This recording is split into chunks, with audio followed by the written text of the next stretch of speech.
ఒక చిరునవ్వు సాటి మనిషికి ప్రేమను పంచుతుంది. ఒక నాయకుడి చిరునవ్వు ప్రజల్లో ఆత్మస్థైర్యాన్ని పెంచుతుంది. అలాంటి నవ్వుకు చిరునామాగా నిలిచిన నాయకుడు వైఎస్ రాజశేఖర రెడ్డి.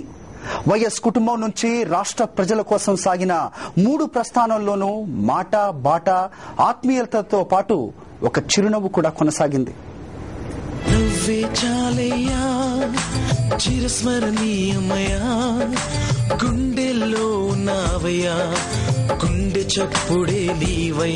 తన చిరునవ్వుతోనే ఎదుటి వారికి సగం భరోసానిచ్చిన నాయకుడు వైఎస్. ఎలాంటి సమస్యకైనా, ఎంతటి విమర్శకైనా నవ్వుతూ ఎదురెళ్లడం, నవ్వుతూ పరిష్కరించడం ఆయన శైలి. నవ్వడం ఒక యోగం, నవ్వలేకపోవడం ఒక రోగం, నవ్వించడం ఒక భోగం. తండ్రి ఆశయాల సాధనే ధ్యేయంగా ప్రజల్లోకి వచ్చిన జగన్ ఆయన చిరునవ్వును కూడా కొనసాగించారు. సమయానికి తిండి, సరిపడిన నిద్ర లేకుండా రోజుల తరబడి వేల కిలోమీటర్లు ప్రజల మధ్య ప్రయాణించిన ఎక్కడా తన చిరునవ్వును మాత్రం చెదరనీయలేదు. ఆ అభివాదమే ఒక ఆశా కిరణంలా, ఆ చిరునవ్వే కొండంత భరోసాగా అడుగడుగున రాజన్న అడుగుజాడే సాగారు జగన్.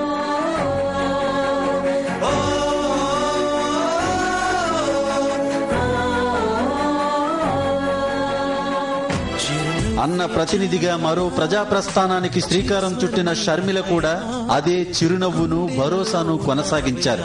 ఎవరు దిగజారి విమర్శలు చేసినా, వ్యక్తిగతంగా మనసును గాయపరిచేలా మాట్లాడినా ఆత్మస్థైర్యంతో చిరునవ్వు చెదరకుండా ముందడుగు వేశారామె.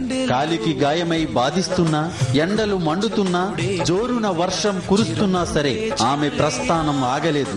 ఆ ముఖంపై చిరునవ్వు చెదరలేదు. అది వైఎస్ చిరునవ్వు. ఆయన ఆశయాలనే వారసత్వంగా స్వీకరించిన వైఎస్ జగన్ చిరునవ్వు ప్రజల ఆత్మవిశ్వాసాన్ని, నమ్మకాన్ని పెంచే నిజమైన నాయకుడి చిరునవ్వు. 3 ప్రస్థానాలు, 3 వ్యక్తులు, కానీ ఒకే కుటుంబం. ఈ రాష్ట్రాన్నే ఒక పెద్ద కుటుంబంగా భావించిన కుటుంబం అది. ప్రజా జీవితం అంటే ప్రజల కోసం, ప్రజలతోనే, ప్రజల్లోనే ఉండాలని నమ్మిన కుటుంబం అది. ఎన్ని అడ్డంకులు ఎదురైనా, తమపై ఎన్ని రాజకీయ కుట్రలు, కుతంత్రాలు చేసినా సరే ప్రజలే అంతిమ న్యాయ నిర్ణేతలని, ఎలాంటి పరిస్థితిలోనైనా ఆ ప్రజలకు భరోసాగా నిలబడటమే నాయకుడి కర్తవ్యమని నమ్మిన కుటుంబం. అందుకే ఆ రోజు, ఈ రోజు ప్రజలే వారికి ఉనికి, ప్రజా సంక్షేమమే వారి లక్ష్యం. ప్రస్థానాలు మారినా అదే బాట, ఒకే మాట. ఇది వాటి స్పెషల్ ఎడిషన్. చూస్తూనే ఉండండి సాక్షి.